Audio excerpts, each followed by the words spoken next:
Et bonjour à tous les amis, quel plaisir de vous retrouver. En tout premier lieu, je souhaitais vous remercier pour l'intérêt grandissant que vous démontrez à mes vidéos. Vous êtes de plus en plus nombreux à me rejoindre, que ce soit sur YouTube ou à nous rejoindre sur le canal Telegram. C'est très apprécié. Et vous le savez, je m'attache à répondre à tous vos commentaires. C'est pour moi une façon de vous témoigner mon respect et ma considération. Alors, aujourd'hui, je voudrais aborder avec vous un sujet atypique et curieusement rarement discuté dans notre milieu. Et pourtant, vous avez plus de chances de vous y retrouver confronté à l'inverse d'une attaque nucléaire ou d'un tremblement de terre. Nous le constatons, la société se judiciarise de plus en plus. Et confronté à une situation stressante, vous pouvez estimer être prêt jusqu'au jour où. Alors, je ne parle pas ici d'une hypothétique situation d'urgence où vous auriez besoin de fuir, de combattre une horde de zombies ou de survivre 6 mois dans les bois avec une bâche en plastique. Par contre, côté rupture de la normalité, alors là, vous risquez d'être servi. Allez, on va aborder les choses joyeusement. On va lancer la musique pour se mettre dans l'ambiance. Un peu de lumière, c'est parti!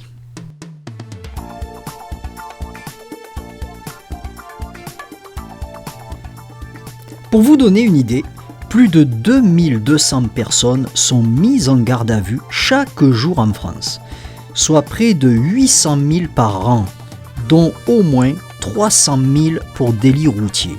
Ce sont des chiffres de 2019. Ces gardes à vue aboutissent à environ 62 000 incarcérations après jugement.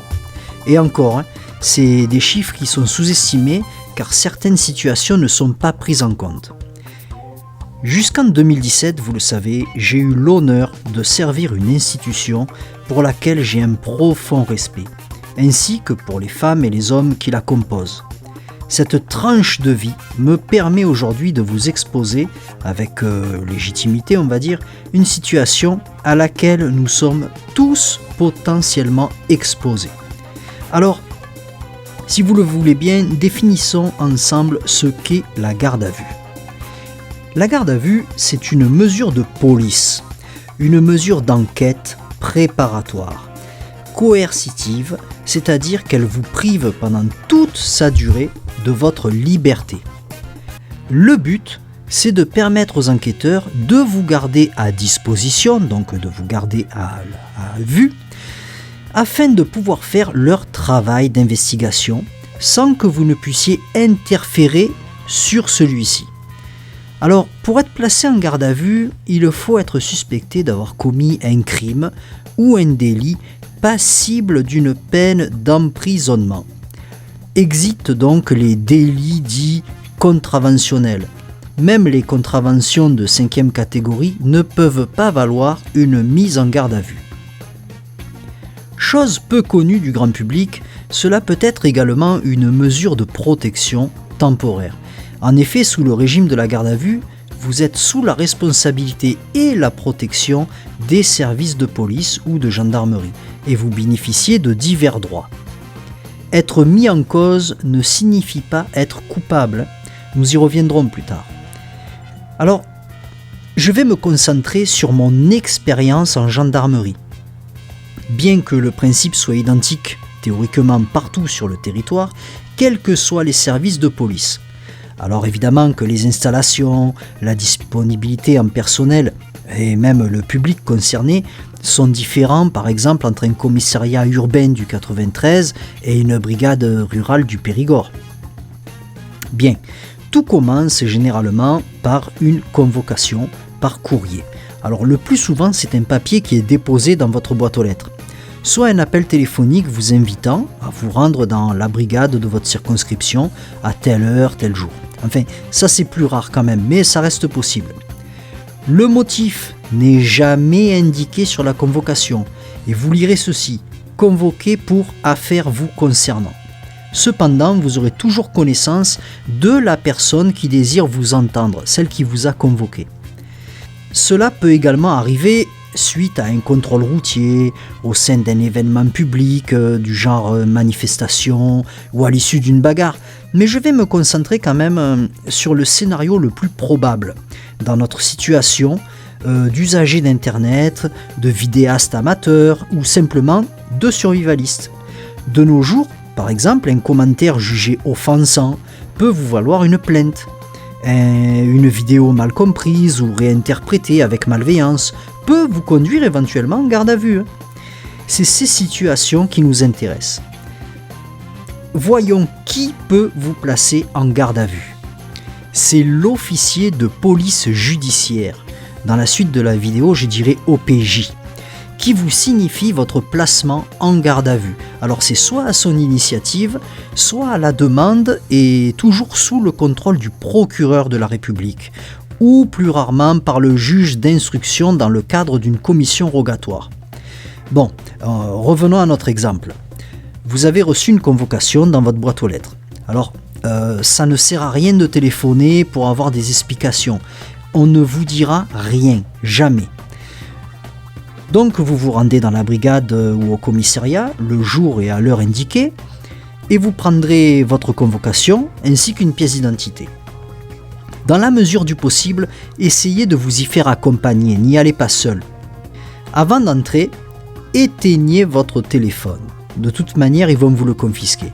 Et vous n'avez pas l'obligation de leur communiquer le code pour le remettre en service, sachez-le. Vous demandez à être reçu par la personne qui vous a convoqué, à l'accueil, généralement on dit par le planton. Sa qualité, son nom sont indiqués sur le document. Et c'est là que tout commence.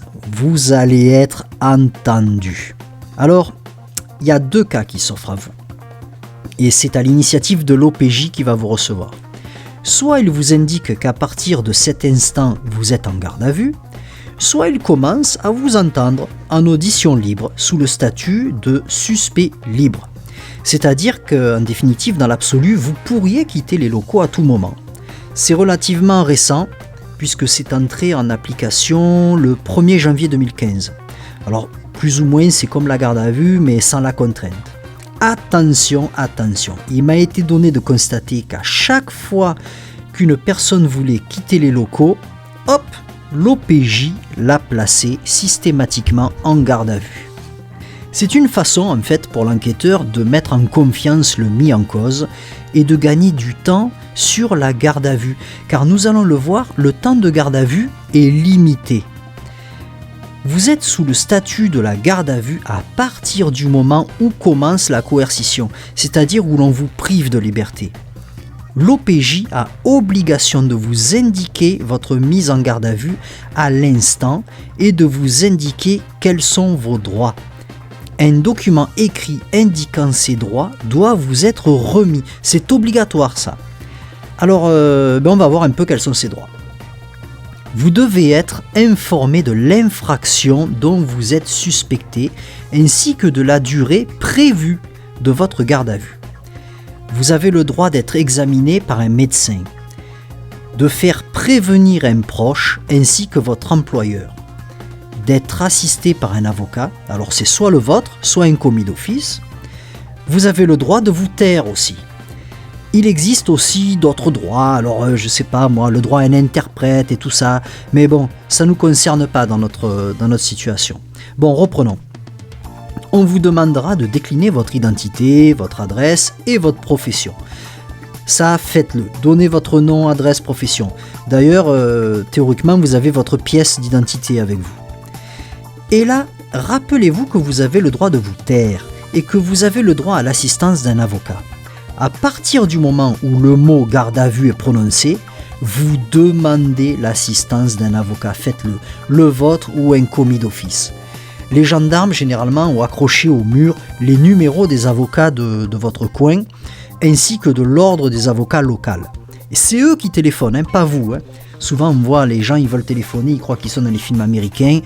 C'est eux qui téléphonent.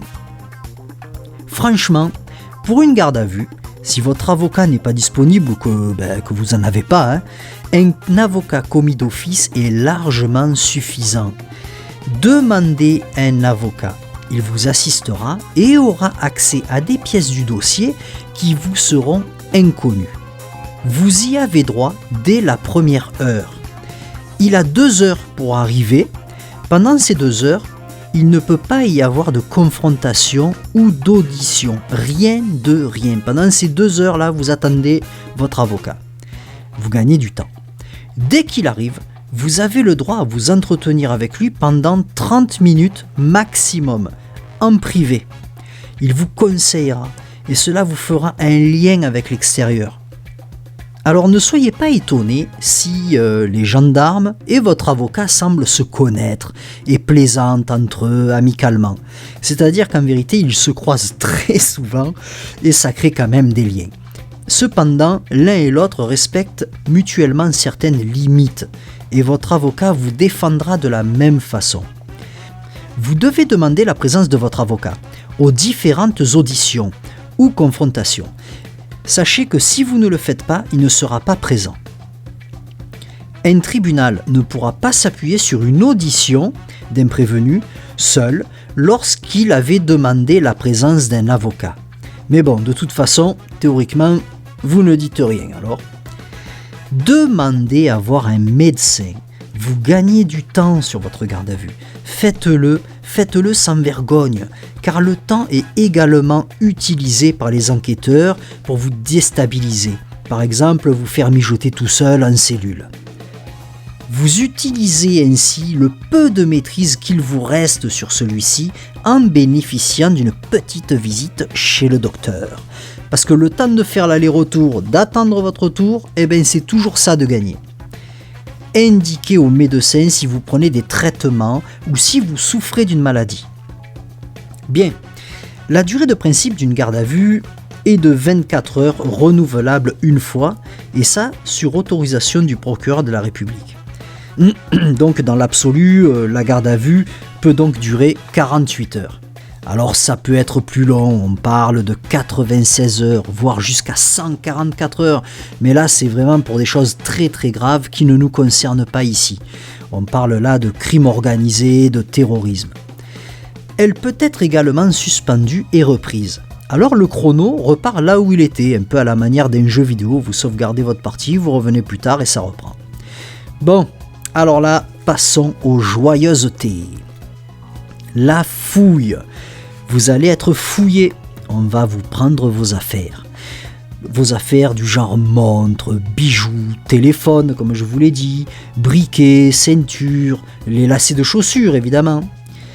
Concernant la fouille intégrale, vous savez, celle avec les gants en latex, elle est formellement limitée à l'hypothèse où celle-ci est indispensable pour la sécurité des personnes ou pour les nécessités de l'enquête. Alors, ce n'est un plaisir pour personne. L'investigation corporelle, c'est comme ça que ça s'appelle, elle ne peut être effectuée que par un médecin. Ensuite, vos empreintes vont être relevées. Vous ne pouvez pas vous y soustraire. Laissez-vous faire. De toute façon, ça ne mange pas de pain et en vrai, vous laissez plus de traces avec votre navigation sur Internet et votre carte bancaire qu'avec vos doigts. On peut également vous demander un prélèvement ADN. Alors ça, c'est selon la bêtise que vous avez faite. Alors là, peut-on refuser ? En théorie, non.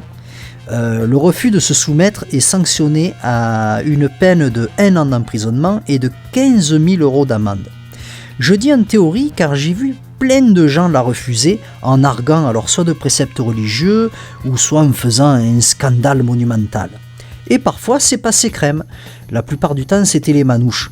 Bon, après, les gendarmes, c'est bien connu, ont une peur bleue des manouches. Et à l'inverse, j'ai vu des gens lambda refuser, et alors eux ils ont pris la totale. Enfin bon, je vous conseille de le faire, mais ça a peut-être changé depuis. Vous allez voyager entre votre cellule et le bureau de l'enquêteur. Les auditions peuvent durer très longtemps, et les temps d'attente tout seul en cellule également.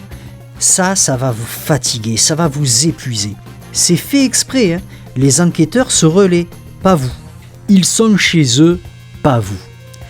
Au bout d'un certain temps aussi, vous allez vous sentir sale. et puis faire ses besoins, vous savez, c'est des chiottes à la turque, dans la même pièce où vous dormez, avec une couverture en laine grise. Franchement, c'est dégueulasse, et ça aussi, c'est fait exprès. On vous demandera si vous voulez manger. Dites oui, il faut manger, c'est important. Ne jouez pas les rebelles qui envoient tout chier, qui prennent le manger, qui le jettent par terre et tout. Votre corps en a besoin, votre corps a besoin de calories pour affronter cette situation. C'est très dur, hein, ça rigole pas. Hein.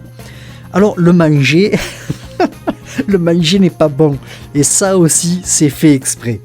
Alors généralement, on vous donne des petites boîtes, genre ration militaire, avec des biscuits et une brique de jus ou de l'eau. Alors vous pouvez boire à volonté de l'eau. Si vous êtes sympa en plus, on vous donnera du café de temps en temps. Franchement, j'ai vu des gendarmes accepter que les épouses des prévenus leur apportent des repas faits maison, du linge de rechange. Normalement, c'est pas autorisé ça. Mais je suis toujours tombé sur des gens bien. Bon, attention, ça dépend aussi pourquoi vous êtes là, hein, et comment vous vous comportez. Par exemple, un violeur, même s'il est sympa, c'est mort, il n'aura droit à rien, lui. Et là, qui dit café dit clope.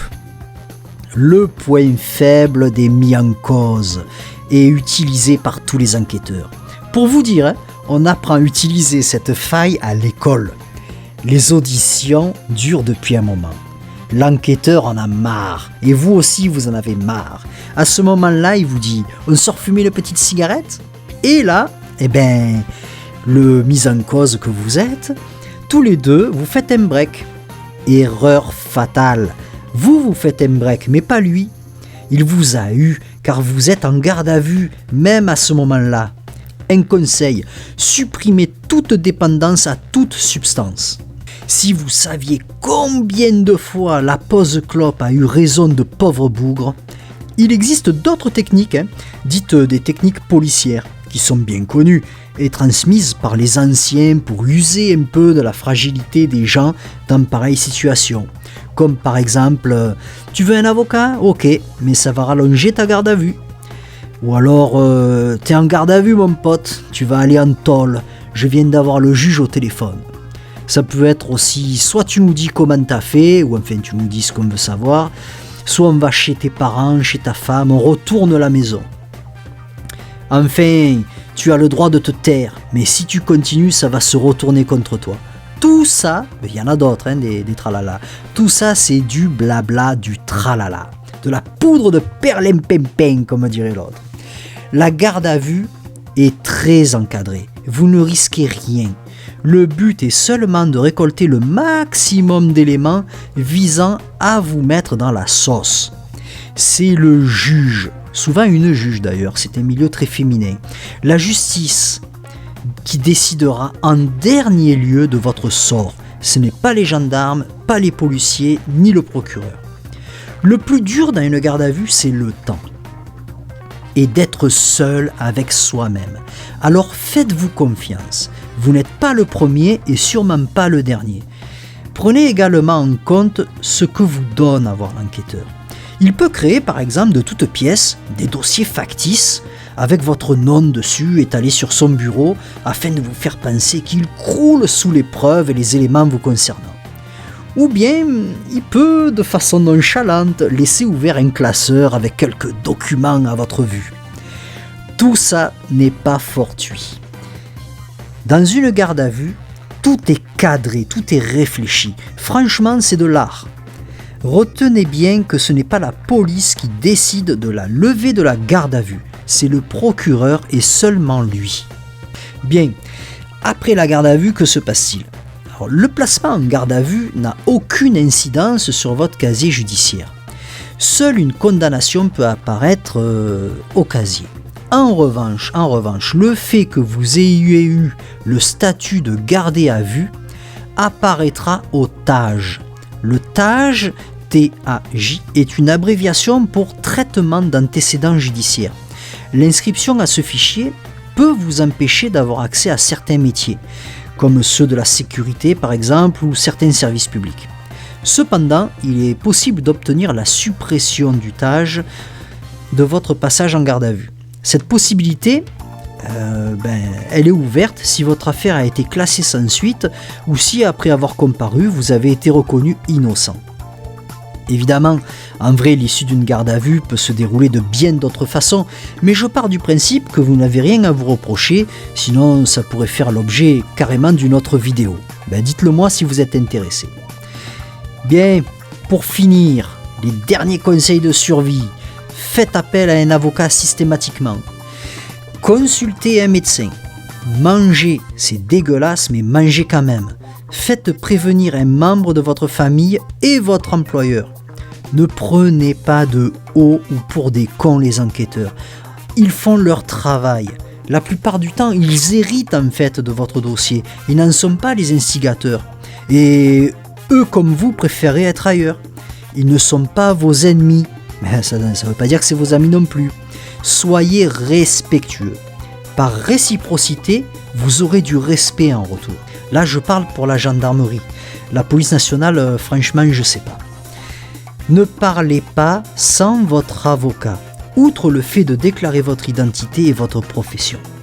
Et enfin, pour finir, le meilleur de tous les conseils, ne faites pas le con et il n'y aura pas de garde à vue.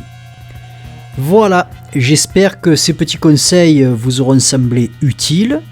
Alors utile dans la mesure où vous ne serez jamais confronté, je l'espère pour vous, parce que franchement c'est pas rigolo, mais il faut quand même démystifier la garde à vue. C'est pas drôle, c'est drôle pour personne, mais franchement il n'y a pas à s'inquiéter plus que ça, c'est pas la fin du monde non plus, hein. Ça passe comme le reste. Voilà les amis, écoutez, pour cette vidéo je me suis replongé dans mes souvenirs et dans mes cours un peu que j'ai conservés. Ça m'a fait du bien, ça m'a fait drôle mais ça m'a fait du bien. Je pense que cette vidéo était un petit peu nécessaire quand même, parce que j'ai farfouillé bien sûr avant de la faire. Et je suis tombé sur des petites vidéos faites par des cabinets d'avocats, des choses comme ça. Mais c'était pas très complet, c'était parcellaire on va dire. Là j'ai essayé vraiment de vous mettre tout, de vous condenser tout dans cette vidéo. Vous avez pour moi un peu le mode d'emploi de la garde à vue du début jusqu'à la fin. Écoutez, je vous remercie, je vous dis à très bientôt pour une prochaine vidéo. Si jamais vous êtes intéressé par une vidéo du même type, alors peut-être sur la légitime défense ou d'autres choses, dans la mesure du possible, si je m'estime compétent pour la faire, si j'ai les ressources pour la faire, je vous la ferai avec plaisir. Je vous dis à bientôt et laissez-moi un petit commentaire, vous savez que ça fait toujours plaisir. Okay, gunpoint 132 in Bush, covers code 3. Being sent. Phoenix 2514 can transmit on tag 2.